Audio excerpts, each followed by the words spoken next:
हरे कृष्णा, राधे राधे, श्री शिवाय नमस्तुभ्यं। कहा जाता है कि गर्भावस्था में अगर पूरे सावन भर शिव महापुराण के कथा की रसपान ना भी किया जाए तभी कोई बात नहीं है। हरियाली तीज व्रत के दिन ये गर्भ कथा की रसपान करने से जिन भी माताओं एवं बहनों की गर्भ गिर जाता है या गर्भ में कोई इशू आता है या उनके गर्भ में पल रहा शिशु स्वस्थ नहीं होता है तो इस सच्चे मन से इस कथा की रसपान करने से हमारे गर्भ में जो पल रहा शिशु है उसमें भगवान शिव और माता पार्वती के जैसे ही गुण आते हैं। तो इसके लिए गर्भवती माता एक शांत अवस्था में बैठ जाए जहाँ बहुत ज़्यादा डिस्टर्ब ना हो और कोमलता से अपने दोनों हाथ गर्भ पे रख ले और अपने बच्चे को धीरे से बुलाए, आओ आओ मेरे बच्चे, आज मैं तुम्हें एक ऐसी कथा की रसपान करा रही हूँ जिसे श्रवण करने मात्र से तुम्हें भगवान शिव और माता पार्वती का आशीर्वाद प्राप्त होगा। तो आइए इस कथा की सच्चे दिल से रसपान करते हैं। प्रिय माता, अगर वीडियो अच्छी लगेगी तो लाइक कीजिएगा और चैनल पर नए हैं तो प्लीज़ आपसे विनती है कि चैनल को सब्सक्राइब कर दीजिए और साथ ही बेल आइकन को ऑन कर दीजिए और हो सके तो इसमें श्री शिवाय नमस्तुभ्यं जरूर लिखिए और भी गर्भावस्था में जितने भी माँ हैं सबके साथ शेयर कीजिए। कहा जाता है कि ज्ञान बांटने से फल मिलता है। हम दूसरों की भला करेंगे तभी तो हमारी भला होगी। तो आइए इस कथा की रसपान करते हैं। हरियाली तीज की रात और देवी पार्वती का रहस्यमय गर्भ में छुपा शिव पार्वती का अद्भुत रहस्य। हरियाली तीज व्रत कथा आप सभी श्रवण करेंगे। और हरियाली तीज पर क्यों जागता है नारी का चेतन, गर्भ सुनिए यह अद्भुत कथा। हरियाली तीज की गर्भ कथा तप, प्रेम और शिव की शक्ति का संगम है। जब व्रत बना वरदान, हरियाली तीज अमरत्व की चमत्कारी कथा। प्रिय माताएं, हम सभी इस कथा की रसपान करेंगे। उससे पहले हम शिव से विनती करते हैं, उनके मंत्रों का जाप करते हैं। ओम नमः पार्वते शिवाय नमः। जय त्रिपुर सुंदरी, जय गौरी शंकर, जय व्रत धारिणी मृत्य शक्ति। जो हरियाली तीज पर स्त्रियों के जीवन में हरियाली, सुख, सौंदर्य और सौभाग्य का संचार करती है। प्राचीन काल की बात है, देवताओं के अधिपति हिमालय राज की पुत्री थी मैना देवी से उत्पन्न देवी पार्वती। उनका जन्म कोई साधारण नहीं था बल्कि एक दिव्य संकेत था।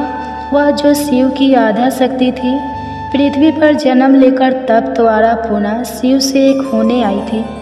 बाल्यकाल से ही पार्वती को एक दिव्य आभास था कि उनका जीवन उद्देश्य महान है। वे तपस्विनी स्वभाव की थी।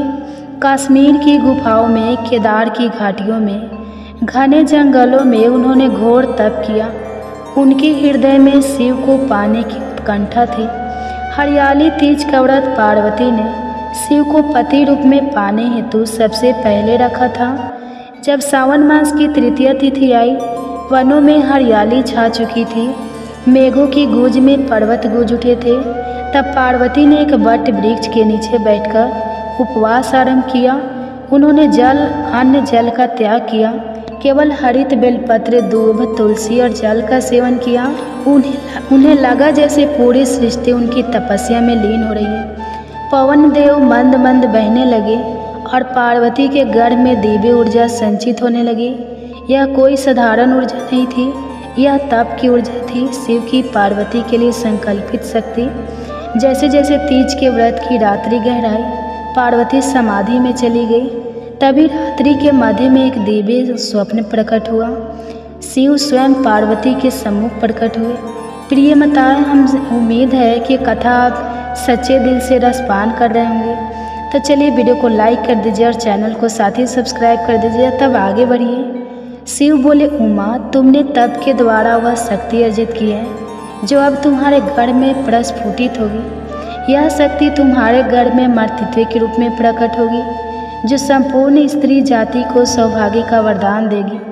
पार्वती ने प्रश्न किया, स्वामी, मेरे गर्भ में शक्ति कैसे उत्पन्न हुई?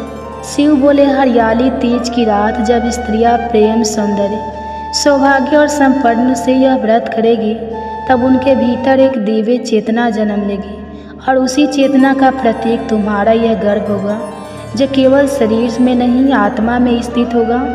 पार्वती के शरीर में तप की गर्मी और शिव के आशीर्वाद से गर्भ उत्पन्न हुआ। यह कोई भौतिक गर्भ नहीं था, बल्कि वह शिवमयी चेतना थी जो स्त्रियों के भीतर सृष्टि रचने की क्षमता भरती है। देवर्षि नारद आए और बोले, हे देवी, यह गर्भ एक अलौकिक कथा बनेगा। यह वह शक्ति है जो युगों युगों तक स्त्रियों को हरियाली तीज पर जागरूकता, प्रेम और शक्ति का बोध कराएगा। वहीं से हरियाली तीज को गर्भ चेतना का पर्व कहा जाने लगा। देवी पार्वती की इस चेतना गर्भ से 5 दिव्य शक्तियाँ प्रकट हुई। सौभाग्यश्री, जो हर व्रतधारी स्त्री के जीवन में पति का दीर्घायु और प्रेम भरती है। संतान सिद्धि, जो बाजपन या संतान की चिंता से मुक्ति देती है। स्नेह मंगल, जो परिवार में सामंजस्य और प्रेम उत्पन्न करता है। श्रृंगार ऐश्वर्य, जो नारी के भीतर सौंदर्य, आत्मिक गौरव और अभिव्यक्ति करता है। भक्ति तेज, जो शिव और शक्ति की भक्ति में दृढ़ता प्रदान करता है। हरियाली तीज की रात जब स्त्रियां झूला झूलती है, मेहंदी रचती है, गीत गाती है, तो वह केवल उत्सव नहीं होता, वह देवी पार्वती के चेतना गर्भ का स्मरण होता है। कन्या यह गर्भ कथा सुनती है ताकि भविष्य में जब वे मातृत्व को प्राप्त करें तो उनका गर्भ भी तप, श्रद्धा और दिव्यता से भर जाए। विंध्याचल के एक छोटे गांव में सावित्री नाम की स्त्री रहती थी। कई वर्षों से निसंतान थी। हरियाली तीज पर उसने पार्वती की इस गर्भ कथा को सुना और पूर्ण श्रद्धा से व्रत रखा।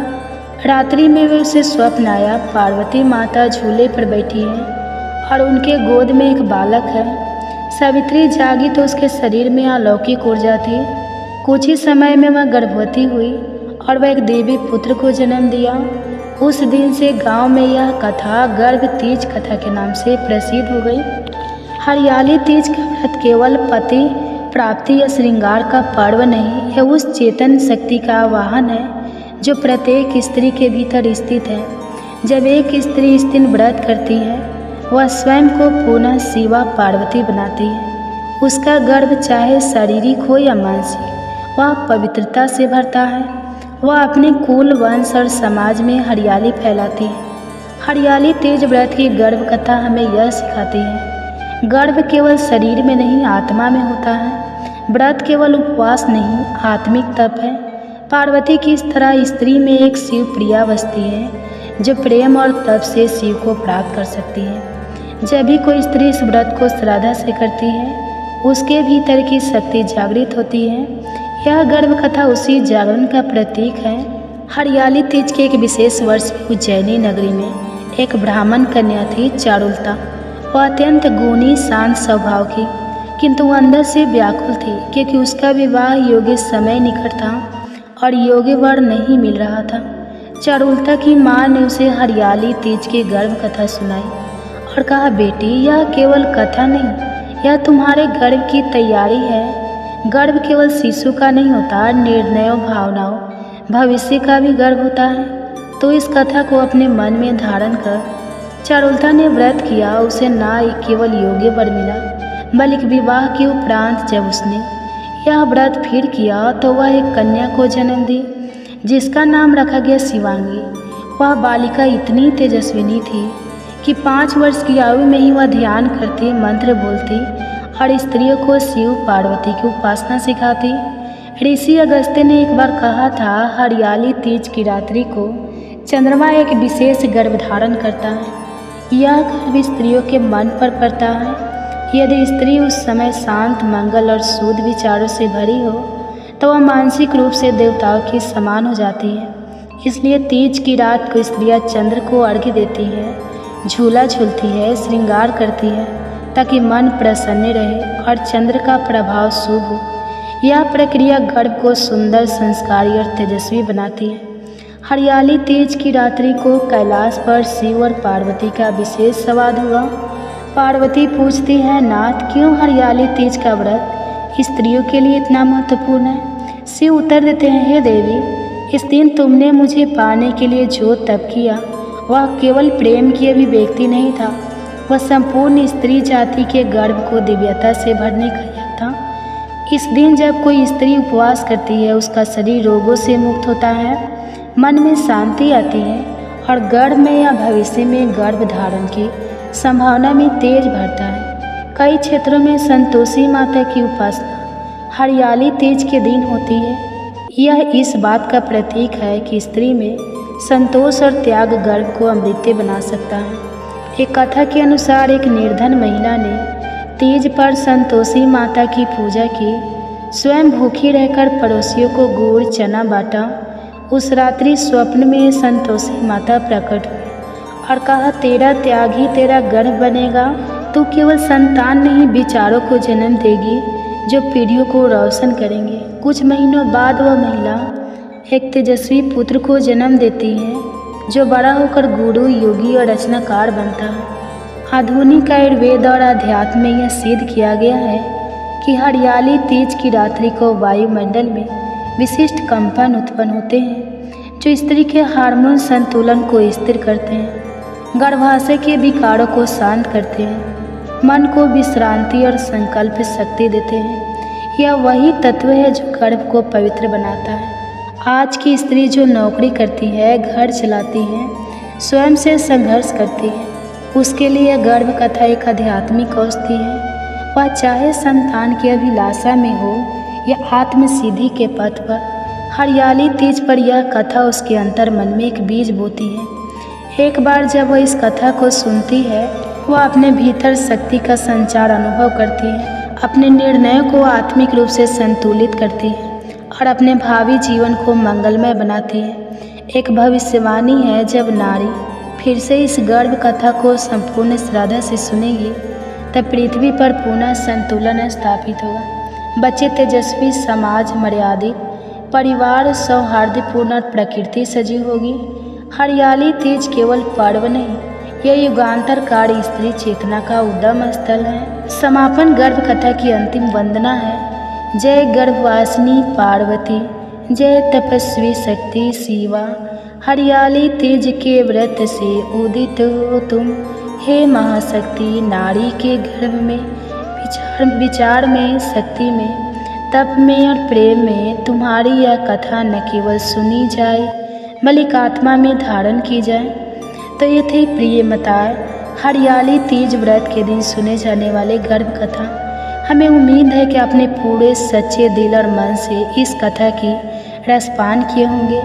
अगर अभी तक आप हमारे चैनल पे जुड़े हुए हैं इस कथा के साथ, अगर अभी तक हमने चैनल को सब्सक्राइब नहीं किया तो प्लीज़ आपसे विनती है कि वीडियो को लाइक कर दीजिए और चैनल को सब्सक्राइब करके बेल आइकन को ऑन कर दीजिए। और हो सके तो कमेंट्स में एक प्यारा सा श्री शिवाय नमस्तुभ्यम जरूर लिखिए अपने बच्ची को आशीर्वाद देने के लिए। और हाँ, और भी गर्भवती माँ के पास शेयर कीजिए। अब सुनिए गर्भ कथा शिव पुराण की कहानी। प्रिय माताएं, आज हम गर्भ से प्रकट हुए शिव महापुराण की वो कथा जो कभी किसी ने नहीं बताई, उसकी कहानी की रसपान करेंगे। और देवी शिव का दिव्य गर्भ रहस्य, पार्वती, गणेश और शंकराचार्य तक की अद्भुत कथाएं भी रसपान करेंगे। और शिव महापुराण की गर्भ कथा 7 जन्म 7 रहस्य एवं शिव तक की कथा की रसपान करेंगे। गर्भ से ब्रह्मांड तक शिव की अनसुनी और अलौकिक गर्भ कथा, शिव के गर्भ से जन्मे ब्रह्मांड के रहस्य, शिव महापुराण की सबसे दुर्लभ कथा की आज हम रसपान करेंगे। तो प्रिय माताएं, आपसे हाथ जोड़कर विनती है कि अगर आपने हमारे चैनल पर चले आए हैं और इस कथा की रसपान कर रहे हैं तो आपसे विनती है कि वीडियो को पूरा जरूर सुनिएगा। अच्छी कथा है और अपने गर्भ में पल रहे शिशु को जरूर श्रवण कराइएगा। भगवान शिव की आशीर्वाद और माता पार्वती का आशीर्वाद पाने के लिए और अपने शिशु को दीर्घायु बनाने के लिए इस कथा की जरूर रसपान कराइएगा। अगर कथा अच्छी लगेगी तो वीडियो को लाइक कीजिएगा और चैनल पे नए हैं तो चैनल को सब्सक्राइब कर लीजिएगा। और हो सके तो और भी गर्भवती माँ के पास शेयर कीजिएगा। पुराणों में वर्णित दिव्य गर्भ कथाएं केवल शिशु की उत्पत्ति ही नहीं बल्कि उस दिव्यता की व्याख्या करती है जो संपूर्ण सृष्टि को एक उद्देश्य देती है। शिव महापुराण में एक ऐसी ही अलौकिक कथा वर्णित है जहाँ स्वयं शिव का गर्भ, तप और पूर्ण जन्म समस्त ब्रह्मांड की पुनः रचना का कारण बनता है। जब सृष्टि की उत्पत्ति नहीं हुई थी तब केवल एक शून्य था, महाशून्य। उस महाशून्य में न समय था, न गति, न दिशा, न ध्वनि। उस मौन के गर्भ से एक ऊर्जा उत्पन्न हुई जिसे ऋषियों ने शिव कहा। निराकार, अजन्मा, अभेद ब्रह्मा, विष्णु और महेश, इन त्रिदेवों की उत्पत्ति इसी ब्रह्मांडीय गर्भ से मानी गई। सबसे पहले ब्रह्मा प्रकट हुए, सृजन के देवता, फिर विष्णु पालन करता, परंतु संहार के लिए कोई नहीं था। तभी एक दिव्य प्रकाश पुंज प्रकट हुआ और अग्नि रूप से शिव प्रकट हुए। इस शिव की कोई माता नहीं थी, कोई पिता नहीं, वे स्वयं गर्भ थे, स्वयं जन्म, वे ही थे कारण और वे ही थे परिणाम। सती के आत्मदाह के पश्चाताप भगवान शिव समाधि में चले गए।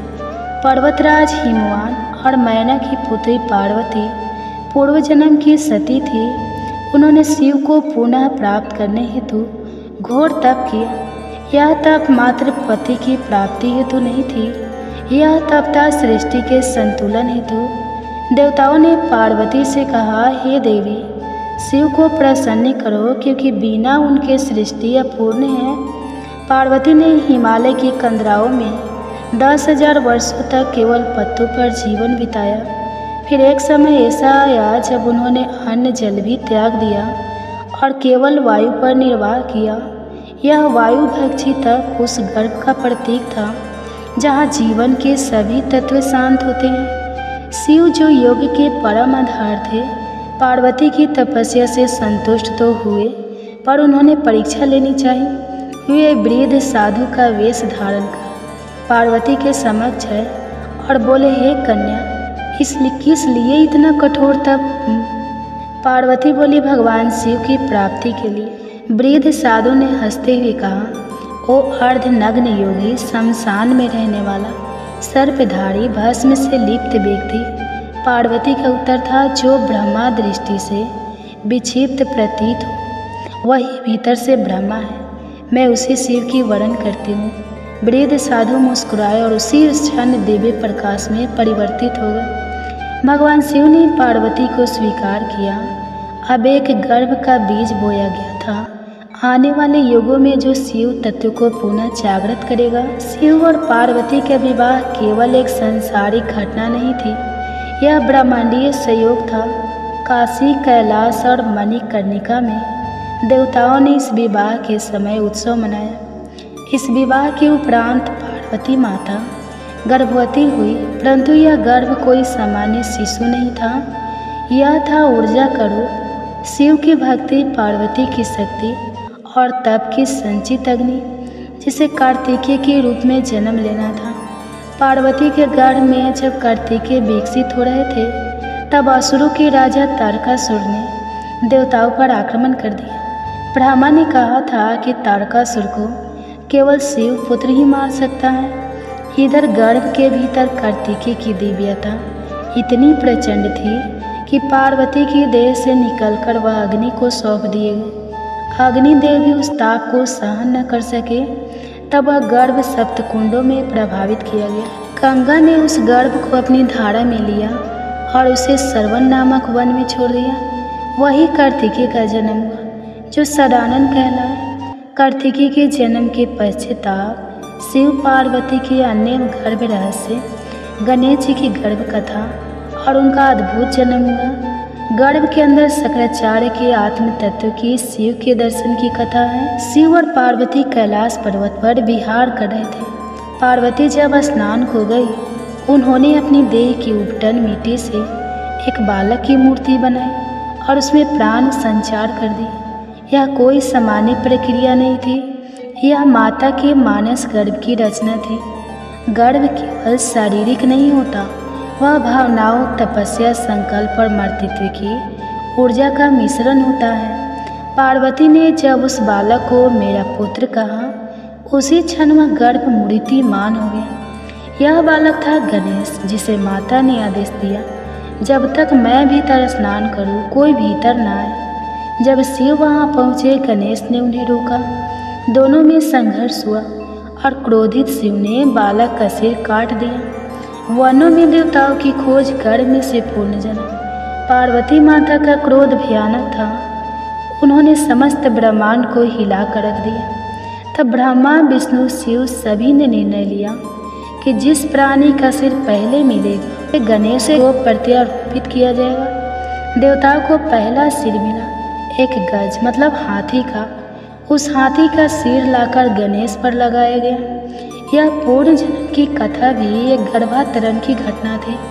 यह वह क्षण था जब चेतना ने शरीर बदला, परंतु आत्मा वही रही। गणेश अब सीधी प्रदायक बने।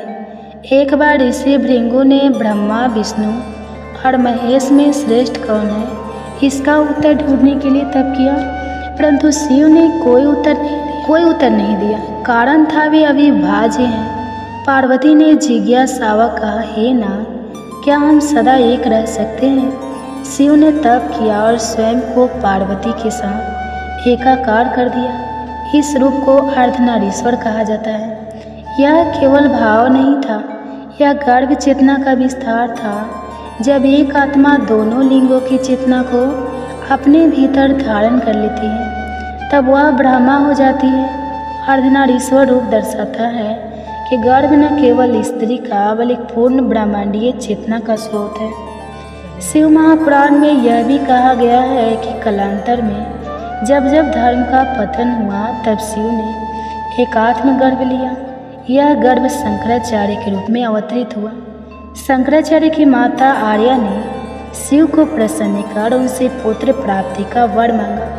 शिव ने कहा, तुम्हारा पुत्र अल्पायु होगा, परंतु ब्रह्मा ज्ञान से युक्त होगा। आर्या ने यह वर स्वीकार किया। आर्या के गर्भ में जब शंकर का बीज प्रवेश कर रहा था, तब स्वप्न में उन्होंने एक ज्योति को अपने भीतर आते देखा। यह कोई सामान्य गर्भ नहीं था, यह था ज्ञान का गर्भ, वेदों का पूर्ण जन्म, आत्मा का उद्देश्य। शंकराचार्य ने 8 वर्ष की आयु में वेदों का ज्ञान प्राप्त कर लिया। 12 वर्ष की आयु में गुरु से दीक्षा ली और 16 वर्ष में समस्त भारत में धर्म की पुनः स्थापना कर दी। उनका गर्भ था ज्ञान का गर्भ, शिव की अद्वितीय का गर्भ।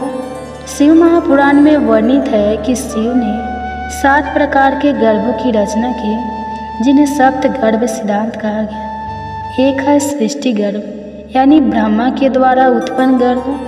दूसरा है पालन गर्भ, यानी विष्णु के द्वारा पालन जीवन का गर्भ।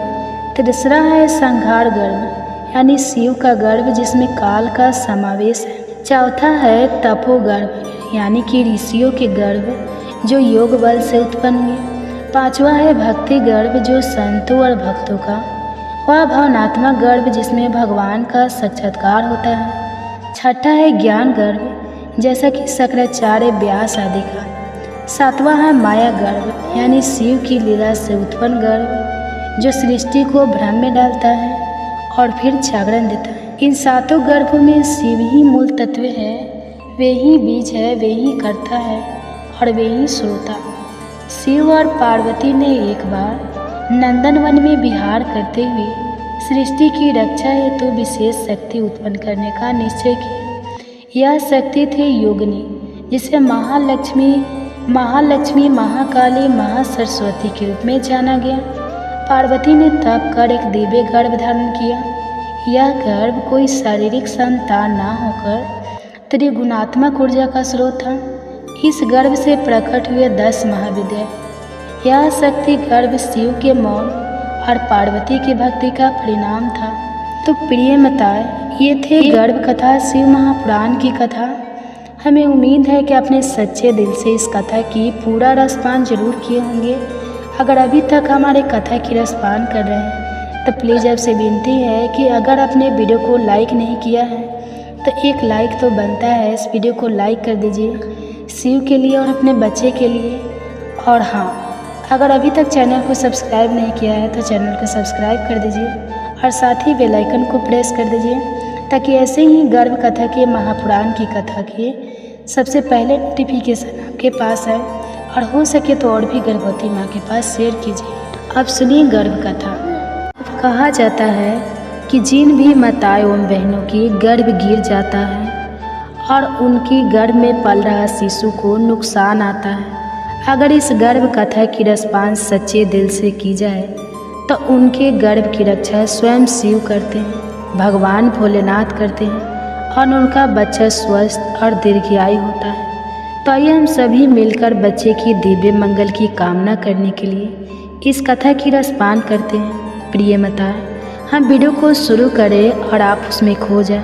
उससे पहले आपसे विनती है, हाथ जोड़कर विनती है कि आप हमारे चैनल को सब्सक्राइब कर लीजिए और साथ ही बेल आइकन को प्रेस कर लीजिए ताकि ऐसे ही गर्भ कथा की नोटिफिकेशन आप सभी माँ के पास सबसे पहले पहुँचे।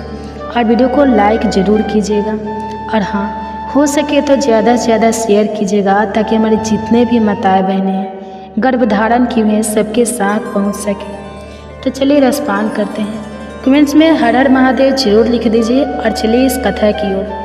शिव महापुराण हिंदू धर्म के प्रमुख 18 पुराणों में से एक है, जो भगवान शिव की महिमा, उनकी लीलाओं, अवतारों तथा उनके भक्तों की कथाओं का अद्भुत संकलन है। इसमें कई प्रसंग ऐसे हैं जो दिव्य गर्भ लीलाओं से जुड़े हुए हैं। इस गर्भ कथा में हम विस्तार से जानेंगे भगवान शिव की शक्ति से उत्पन्न दिव्य संतान की कथा, जो तप, भक्ति, श्राप, वरदान और दिव्यता से परिपूर्ण है। यह कथा विशेष रूप से उन श्रद्धालुओं के लिए है जो संतान प्राप्ति की इच्छा रखते हैं और शिव की कृपा से संपूर्ण गुणों से संतान की कामना करते हैं। सतयुग का प्रारंभिक काल था। सृष्टि सुशोभित हो रही थी, परंतु असुरों के राजा तारकासुर ने कठोर तप कर ब्रह्मा जी से वरदान प्राप्त कर लिया था। हे प्रभु, मेरी मृत्यु केवल शिव पुत्र के हाथों ही संभव हो। ब्रह्मा जी ने यह वरदान सोच समझ कर दिया था, क्योंकि वह जानते थे कि शिव जी तप में लीन है। उनकी पत्नी सती देह त्याग चुकी है और अब वे संसार से विरक्त हैं। तारकासुर ने इस वरदान के घमंड में स्वर्ग, पृथ्वी और पाताल तक में हाहाकार मचा दिया। देवताओं को पराजित कर उसने इंद्रलोक तक छीन लिया। सभी देवता ब्रह्मा जी और विष्णु जी के पास पहुँचे और याचना की, हे प्रभु, कोई उपाय कीजिए जिससे शिव जी फिर से विवाह करें और संतान प्राप्ति करें ताकि तारकासुर का अंत हो सके। भगवान विष्णु ने समाधान दिया, अब समय है कि सती देवी पुनः पृथ्वी पर जन्म ले। वही पार्वती बनकर शिव जी को पुनः गृहस्थ धर्म की ओर लौटने के लिए प्रेरित करें। हिमालय के राजा हिमवान और रानी मैना देवी को यह वरदान मिला कि उनके घर पार्वती के रूप में आदि शक्ति जन्म लेगी। पार्वती बचपन से ही शिव भक्ति में लीन रही। जैसे जैसे वे बड़ी हुई, उनके मन में शिव को पाने की अभिलाषा तीव्र होती गई। उन्होंने कठोर तपस्या आरंभ की। वर्षों तक बिना अन्न जल के शिव का स्मरण करती रही। यहाँ तक कि देवराज इंद्र और अन्य देवताओं ने उन्हें आशीर्वाद दिया।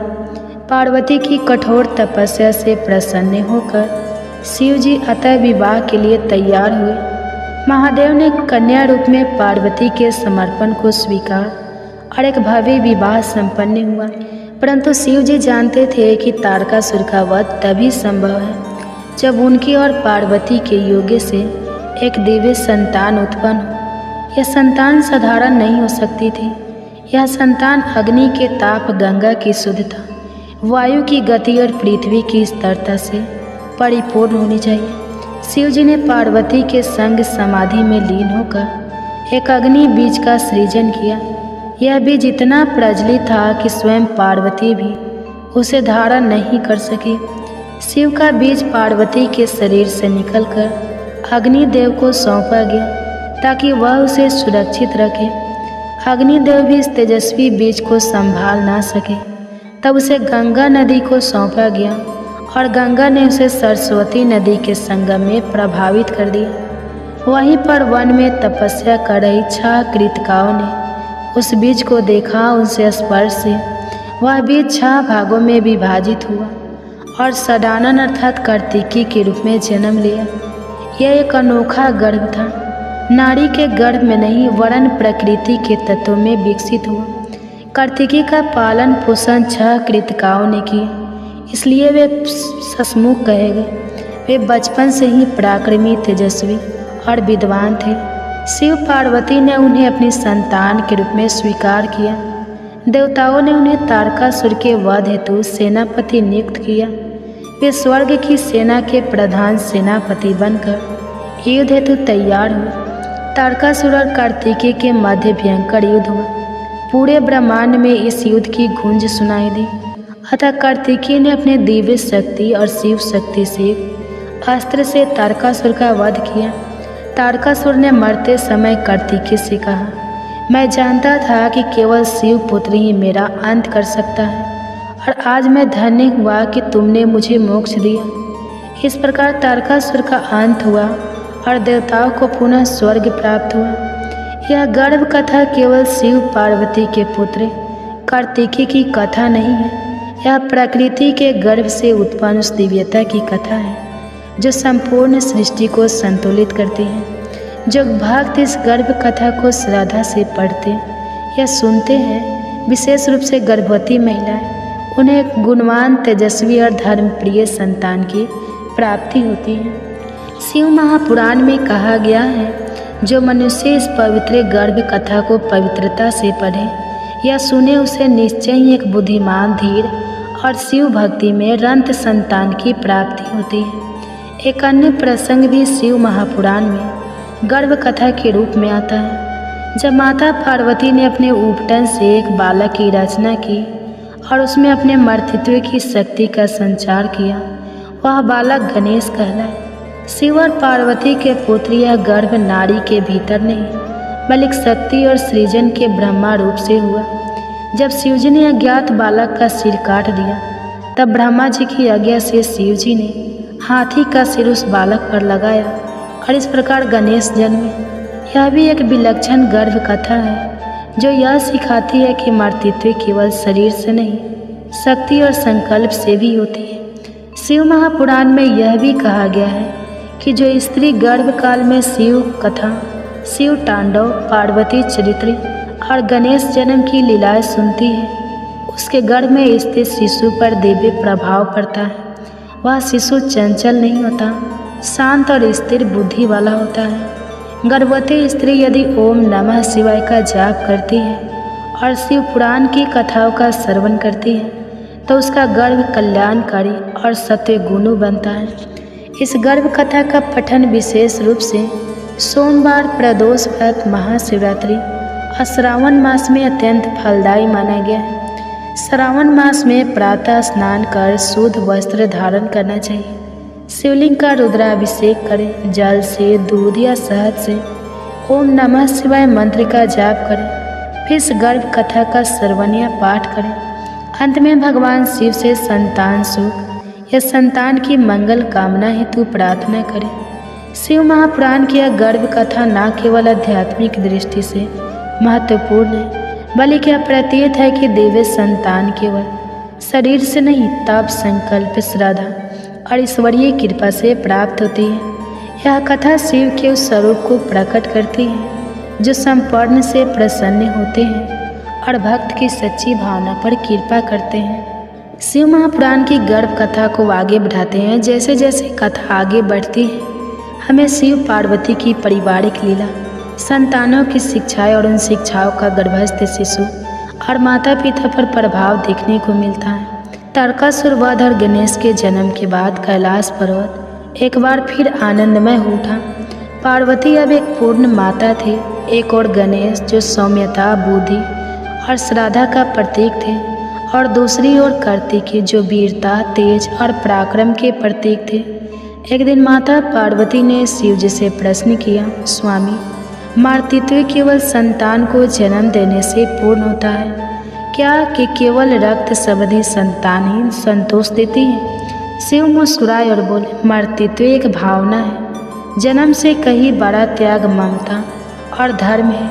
जिस स्त्री में यह श्रद्धा हो कि वह संसार के कल्याण हेतु एक आदर्श शिशु को जन्म देना चाहती है, वही मातृत्व के लिए सबसे उपयुक्त मात्र है। पार्वती ने इस वचन को हृदय से धारण कर लिया। इस कालखंड में कैलाश की कथा दूर दूर तक फैलने लगी। कई ऋषि पत्नियां और देव कन्याएं पार्वती से मिलने आई। विशेषकर वे जो गर्भवती थी, पार्वती ने उन्हें गर्भ संस्कार की शिक्षा दी।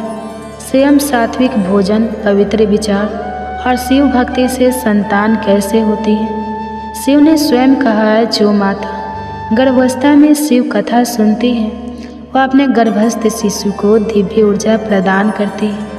इससे शिव गर्भ संस्कार परंपरा का जन्म हुआ। एक बार जब नारद मुनि कैलाश आए तो उन्होंने देखा कि कई ऋषि पत्नियां गर्भवती होकर शिव पार्वती की सेवा में लगी थी। वे शिव से बोले, हे नीलकंठ, क्या यह संभव है कि आपके और पार्वती माता की गर्भलीला कलयुग में भी प्रभाव छोड़े? शिव जी ने उत्तर दिया, नारद, समय के साथ युग बदलेंगे, भावनाएं बदलेगी, लेकिन शिव तत्व और मातृत्व की सच्चाई सदा स्थिर रहेगी। कलयुग में भी यदि कोई स्त्री गर्भकाल में यह कथा सुनती है तो उसके गर्भ का शिशु निश्चय ही तेजस्वी, संयमी और गुणवान होगा। नारद मुनि बोले, तब मैं इस गर्भ कथा को त्रिलोकी में प्रसारित करूँगा। यह कथा भविष्य में गर्भ व्रत कथा के रूप में श्रावण मास सोमवार व्रत या महाशिवरात्रि पर सुनी जाएगी। शिव ने आशीर्वाद दिया, जो कोई स्त्री इसे पाठ या श्रवण करेगी वह कष्टों से मुक्त होकर समृद्धि, संस्कारी और शिव प्रिय संतान को जन्म देगी। उसका गर्भ शिवमय होगा। गर्भवती महिलाओं के लिए विशेष शिव मंत्र है, ओम नमः शिवाय। इसे जप करने से मानसिक शांति हेतु होता है। ओम समेश्वराय नमः, शीतलता और भावनात्मक संतुलन हेतु। ओम कार्तिकाय नमः, शिशु में तेज, बल और साहस हेतु। ओम गणपते नमः, शिशु में बुद्धि और सौम्यता हेतु। ये थे शिव महापुराण में गर्भ कथा। तो प्रिय माताएं, आपको कैसा लगा वीडियो में कमेंट्स करके ज़रूर बताएं। अगर वीडियो अच्छी लगी है तो प्लीज़ लाइक कर दीजिए, और अगर अभी तक आपने मेरे चैनल को सब्सक्राइब नहीं किया है तो प्लीज़ आपसे विनती है कि आप अपने बच्चे की दिव्य मंगल की कामना करने के लिए इस कथा को लाइक करें और हमारे चैनल को सब्सक्राइब करके साथ ही बेल आइकन को प्रेस कर लें, ताकि ऐसे ही गर्भ कथा की नोटिफिकेशन आप सबके पास सबसे पहले पहुँचे, और हो सके तो ज़्यादा से ज़्यादा और भी गर्भवती माताओं के पास शेयर करें। क्या पता उनके भी गर्भ में कोई छोटा सा पुत्र गणेश के जैसा पाने की लालसा हो। तो आप सुनिए गर्भ कथा। लेकिन आज आप कुछ अलग जानेंगे। आज आप जानेंगे शिव महापुराण कथा में आगे का अध्याय गर्भ कथा। तो आइए बड़े ही प्रसन्न चित्तमन से इस कथा की रसपान करते हैं। कहा जाता है कि जिन माताओं एवं बहनों की अभी तक गोद नहीं भरी है और संतान की लालसा रखती हैं, अगर इस शिव महापुराण की कथा, पूरी कथा सच्ची और श्रद्धा मन से इस कथा की रसपान करेंगी तो सावन मास में भगवान शिव की कृपा उन पर बनी रहेगी, और जल्दी ही भगवान शिव उनकी गोद हमेशा के लिए भर देंगे। और जिन माताओं बहनों की गर्भ में शिशु पल रहे हैं, कहा जाता है कि इस दिव्य मंगल कामना करने के लिए इस कथा की रसपान करेगी सच्चे दिल से, तो उनका बच्चा दीर्घायु होगा और स्वस्थ होगा। तो आइए हम सभी माताएं एवं बहनें मिलकर अपने बच्चे की दिव्य मंगल की कामना करने के लिए इस गर्भ कथा की रसपान करते हैं। प्रिय माताएं, वीडियो थोड़ा लंबा होगा, लेकिन ध्यान से पूरा जरूर सुनिएगा, क्योंकि अच्छी कथा है, आपको अच्छा महसूस होगा। अगर कथा अच्छी लगेगी तो लाइक कीजिएगा, और चैनल पे नए हैं तो प्लीज़ चैनल को सब्सक्राइब कर लीजिए और साथ ही बेल आइकन को प्रेस कर लीजिएगा, ताकि ऐसे ही सावन मास के सुनाने जाने वाले गर्भ कथा, शिव महापुराण की कथा की हर अध्याय आपको सबसे पहले पहुँचे और आप सुन सके। और हो सके तो ज़्यादा से ज़्यादा शेयर कीजिएगा। जितने भी हमारे गर्भवती माँ हैं सबके पास शेयर कीजिएगा, ताकि कथा की रसपान कर सके। कहा जाता है कि ज्ञान बांटने से ही फल मिलता है। तो आइए हम सभी पुण्य की फलदायी बने। प्रिय माताओं, पवित्र सावन मास आरंभ हो चुका है। वो मास जब भगवान शिव की कृपा हर भक्त की मनोकामना पूर्ण करती है, विशेष रूप से जो स्त्री या माँ बनने की प्रतीक्षा में है, या जो अपने गर्भस्थ शिशु के कल्याण के लिए प्रार्थना करती है, उनके लिए यह मास अद्भुत पुण्यदायक है। आज हम सुनने जा रहे हैं शिव महापुराण की एक ऐसी सच्ची कथा जो न केवल शिव भक्ति की महिमा बताती है, बल्कि संतान प्राप्ति का चमत्कारी प्रसंग भी हमारे सक्षम रखती है। अमरपुर नगर में जहाँ एक धनवान और प्रतिष्ठित व्यापारी रहता था। उसका व्यापार दूर दूर तक फैला हुआ था। लोग उसका आदर करते थे। उसके पास धन, वैभव, प्रतिष्ठा सब कुछ था, पर एक कमी थी। उसके जीवन में संतान का अभाव था। कोई पुत्र नहीं था जो उसके वंश को आगे बढ़ा सके या उसके व्यापार को संभाल सके। हर रात उसकी आंखों में एक ही चिंता होती, मेरे बाद इस सब को कौन संभालेगा। और यही चिंता उसे भगवान शिव के चरणों तक खींच लाई। वह व्यापारी हर सोमवार शिव जी का व्रत करता, मंदिर में जाकर घी का दीपक जलाता और सच्चे भाव से पूजा करता। यहीं से शुरू होती है एक ऐसी कथा जो बताती है कैसे श्रद्धा, व्रत और शिव कृपा मृत्यु जैसे भाग्य को भी पलट सकते हैं। उसका हृदय संतान के अभाव में व्याकुल था। इसी व्यथा से प्रेरित होकर उसने भगवान शिव की सच्चे मन से उपासना शुरू कर दी। हर सोमवार को व्यापारी व्रत रखता, सायंकाल को मंदिर जाता और शिवलिंग के सम्मुख घी का दीपक प्रज्वलित करता। शिव जी को भोग अर्पित करके सिर्फ एक ही बार भोजन करता। उसकी अटल श्रद्धा और निस्वार्थ भक्ति को देखकर माँ पार्वती की करुणा जाग उठी। उन्होंने भगवान भोलेनाथ से कहा, हे प्राणनाथ, देखिए ना, यह व्यापारी कितने समय से आपका सोमवार व्रत कर रहा है, आपके चरणों में पूर्ण निष्ठा से पूजन कर रहा है। आपको इसकी मनोकामना अवश्य पूर्ण करनी चाहिए। भगवान शिव मंद मुस्कान के साथ बोले, प्रिय, इस संसार में प्रत्येक जीव को उसके कर्मों के अनुसार ही फल मिलता है। जैसा कर्म वैसा फल, यही सनातन नियम है। परंतु माँ पार्वती का हद शांत नहीं हुआ। उन्होंने फिर आग्रह किया, हे प्रभु, यह भक्त तो आपका अनन्य उपासक है, प्रति सप्ताह व्रत करता है, पूजन करता है और केवल आपको भोग लगा कर ही अन्न ग्रहण करता है। आप इसे पुत्र प्राप्ति का वरदान अवश्य दीजिए।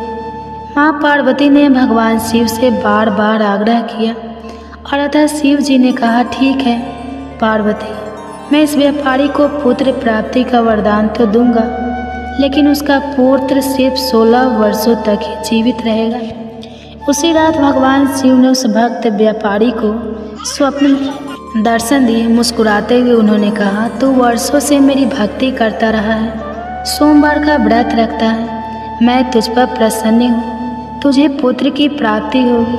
वह स्वप्न जैसे ही टूटा, व्यापारी की आंखों में अश्रुधारा बह चली।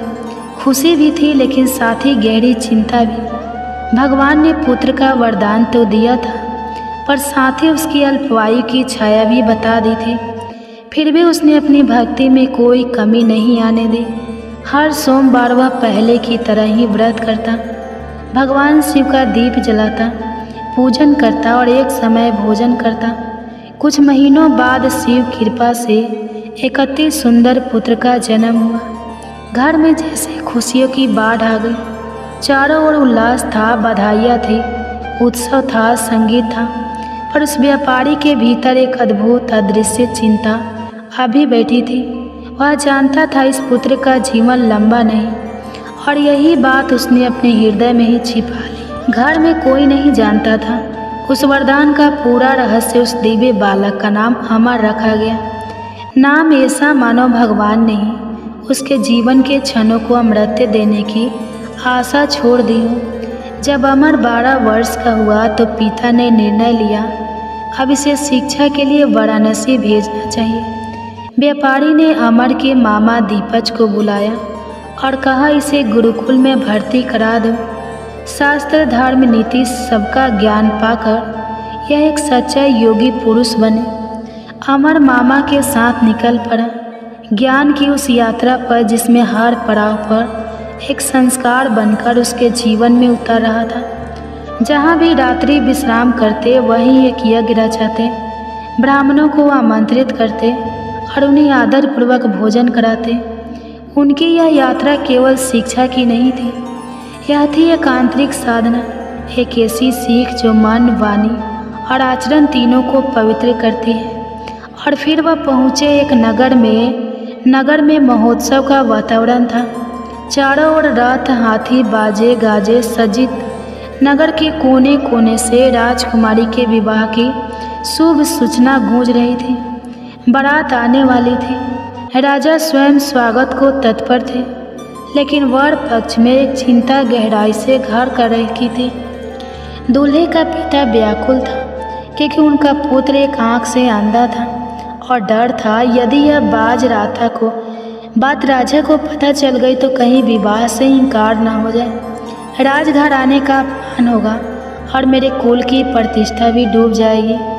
तभी उसने अमर को देखा। सुंदर, तेजस्वी, सलीन और उसके मन में एक कपटी विचार आया। उसने सोचा क्यों ना इस लड़के को दूल्हा बनाकर राजकुमारी से विवाह करा दूं, फिर धन देकर इसे विदा कर दूंगा और अपनी असली बहू को बाद में ले आऊँगा। धन के लोभ में उसने अमर और दीपचंद्र को प्रस्ताव दिया और दुर्भाग्यवश मामा दीपचंद ने भी उस प्रस्ताव को स्वीकार कर लिया। राजमहल में उत्सव छा गया। अमर को दूल्हे के वस्त्र पहनाए गए। शाही साज सज्जा के बीच अमर और राजकुमारी चंद्रिका का विवाह संपन्न हुआ। विवाह के बाद राजा ने बहुत सा धन, वस्त्र और उपहार देकर अपनी बेटी को विदा किया, लेकिन सच्चाई कब तक छुप सकती है। राजकुमारी के प्रति श्रद्धा से भरे अमर का अंतर्मन उससे झूठ सहन नहीं कर सका। उसने विदाई के समय राजकुमारी की ओढ़नी के कोने पर कुछ लिखा। राजकुमारी चंद्रिका, तुम्हारा विवाह मुझसे हुआ है। मैं वाराणसी शिक्षा के लिए जा रहा हूँ। जिसके साथ तुम्हें भेजा जा रहा है वह असली दूल्हा नहीं है, वह एक आँख से काना है। जब राजकुमारी ने उस ओढ़नी पर लिखा पढ़ा तो उसका चित्त विचलित हो उठा। उसने उस कान्हे युवक के साथ जाने से मना कर दिया और उस दिन राजकुमारी ने सत्य को चुनकर अपने जीवन की दिशा ही बदल दी। दूसरी ओर वाराणसी की पवित्र भूमि पर गंगा की निर्मल धारा के किनारे जब अमर और उनके मामा दीपचंद्र पहुँचे तो उन्होंने गुरुकुल में प्रवेश किया। अमर का मन पढ़ाई में रम गया। उसका तेज, उसकी श्रद्धा, उसका संयम हर किसी को प्रभावित करता था। और फिर वो दिन आ पहुँचा जब अमर का आयु 16 वर्ष पूरी होने वाली थी, जिसे सुनकर कोई और प्रसन्नता होता, लेकिन मामा दीपचंद्र के मन में एक गहरी चिंता थी। अमर को तो अभी उस रहस्य का पता न था, पर तो बस अपने जीवन के शुभ अवसर पर यज्ञ करना चाहता था। एक भव्य यज्ञ का आयोजन हुआ। यज्ञ की पूर्णाहुति के बाद अमर ने बड़े प्रेम से ब्राह्मणों को भोजन कराया, अन्न वस्त्र दान दिए। उसके चेहरे पर संतोष था, मानो जीवन का उद्देश्य पूरा हो गया हो। रात हो गई। अमर अपने शयन कक्ष में विश्राम के लिए चला गया और जैसे ही वह निद्रा में लीन हुआ, भगवान शिव के वचन के अनुसार उसकी प्राण वायु धीरे धीरे शरीर से निकलकर सुबह जब दीपच ने उसे उठाने का प्रयास किया तो अमर की निस्तेज देह देखकर उसका हृदय फट गया। मामा फूट फूट कर रोने लगे। उनकी चीखें, उनका विलाप गुरुकुल के वातावरण को भी कम पा गया। उनकी आंसुओं से निकली पुकार सीधे भगवान शिव और माँ पार्वती के कानों तक पहुँची। कैलाश से भ्रमण करते हुए भगवान शिव और माता पार्वती उस मार्ग से गुजर रहे थे। माँ पार्वती ने जैसे ही विलाप की ध्वनि सुनी वह रुक गई और अपने प्राणनाथ शिव से कहा, हे नाथ, यह करुण पुकार सहन नहीं हो रही है। किसी के प्राण चले गए हैं, जिससे यह वृद्ध इतना बेकाबू हो गया है। भगवान शिव ने ध्यान लगाया और गंभीर स्वर में कहा, यही वह अमर है, उस व्यापारी का पुत्र जिसे मैंने 16 वर्ष का जीवन दान दिया था। अब उसकी आयु पूर्ण हो गई है। लेकिन माँ पार्वती तो करुणा की मूर्ति है। उन्होंने फिर से आग्रह किया, हे नाथ, इस बच्चे ने यज्ञ किया, दान दिया, संस्कारों से जीवन जिया, क्या आप इसके जीवन को पुनः नहीं दे सकते? उनके माता पिता आज भी आपके व्रत करते हैं, सोमवार को व्रत और कथा सुनते हैं। उसकी भक्ति व्यर्थ हो जाएगी। भगवान शिव कुछ क्षण मौन रहे, फिर मुस्कुरा कर बोले, हे पार्वती, तुम्हारी करुणा के आगे आज मेरा नियम भी झुक गया। और उसी क्षण एक दिव्य प्रकाश अमर के शरीर में समा गया। अमर की सांसें फिर से चलने लगी। उसके नेत्र खुले, वह फिर से जीवित हो गया। चारों ओर आश्चर्य और आनंद की लहर दौड़ गई। मामा दीपच ने भगवान को हृदय से नमन किया। शिक्षा पूर्ण करने के बाद अमर अपने मामा दीपच के साथ अमरपुर लौटने के लिए निकल पड़ा। जब वे यात्रा करते ही उस नगर में पहुँचे जहाँ अमर का विवाह हुआ था, तो अमर ने वहाँ एक भव्य योग का आयोजन किया। यज्ञ में श्रद्धा और सेवा भाव से ब्राह्मणों को आमंत्रित कर भोजन और दान दिया। सुयोग व सुशी नगर उसी समय उस नगर के राजा की सवारी वहाँ से गुजरी। राजा ने जब यज्ञ आयोजन को देखा तो तुरंत पहचान लिया, यह तो वही तेजस्वी नवयुवक है जिससे मेरी पुत्री चंद्रिका का विवाह हुआ था। यज्ञ समाप्त होने पर राजा स्वयं अमर और उसके मामा को राजमहल ले गया। राजकुमारी चंद्रिका, जो अमर की पत्नी थी, अपने सच्चे वर को देखकर आनंद से अभिभूत हो उठी। राजा ने आदरपूर्वक कुछ दिनों तक उन्हें महल में अतिथि बनाकर रखा। फिर उन्हें बहुत सा धन, रत्न, वस्त्र, आभूषण और उपहार देकर विदा किया। राजा ने राजकुमारी चंद्रिका के साथ अमर और दीपचंद्र को लौटने के लिए साथ में सैनिकों की टुकड़ी भी दी, ताकि मार्ग में किसी प्रकार का संकट ना हो। जब अमर नगर के द्वार पहुंची, उसी समय वह व्यापारी, जो उसका पिता था, अपनी पत्नी के साथ एक कमरे में बंद था। उन्होंने प्रतिज्ञा कर रखी थी, यदि बेटे की मृत्यु की सूचना आई तो हम दोनों जीवन त्याग देंगे। परंतु जैसे ही नगर के द्वार से एक दूत ने सूचना दी, आपका पुत्र अमर सकुशल लौट आया है और उसके साथ है आपकी सुंदर पुत्र वधू। राजकुमारी चंद्रिका उस क्षण जैसे वर्षों से थमे हृदय की धड़कनें पुनः चल पड़ी। व्यापारी और उसकी पत्नी दौड़कर नगर के द्वार पहुँचे, जहाँ उन्होंने अमर और चंद्रिका को देखकर वर्षों का संचित दुख, चिंता और तब सब बहा दिया। आंसुओं की धारा में रात्रि को जब व्यापारी गहरी नींद में सोया, स्वप्न में स्वयं भगवान शिव प्रकट हुए। उनकी दिव्य मुस्कान और शांत मुख से शब्द निकले, हे श्रेष्ठ व्यापारी, तेरी श्रद्धा और भक्ति से मैं प्रसन्न हूँ। सोमवार व्रत और व्रत कथा श्रवण से तेरे पुत्र को दी गई 16 वर्षों की आयु को मैंने बढ़ा दिया है। अब तेरा पुत्र दीर्घायु होगा और तेरा कुल तेजस्वी बनेगा।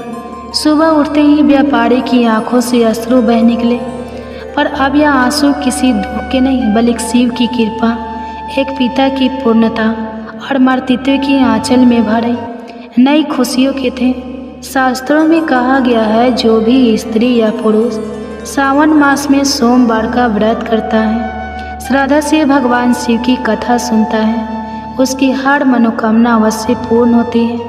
जैसे उस व्यापारी को वर्षों के बाद संतान प्राप्त हुई और पुत्र को दीर्घायु का वरदान मिला है, वैसे ही गर्भवती माताएं यदि सावन मास में श्रद्धा से शिव जी को प्रार्थना करें, उसकी व्रत कथाएं सुने, तो उनके समस्त शिशु को भी दिव्य गुण, बुद्धि और आयुष्मान होने का आशीर्वाद प्राप्त होता है। हे भगवान भोलेनाथ, जिस प्रकार आपने उस व्यापारी को श्रेष्ठ संतान दी, वैसे ही कृपया हमें भी एक संस्कारी, तेजस्वी, दीर्घायु और दिव्य गुणों से युक्त संतान प्रदान करें।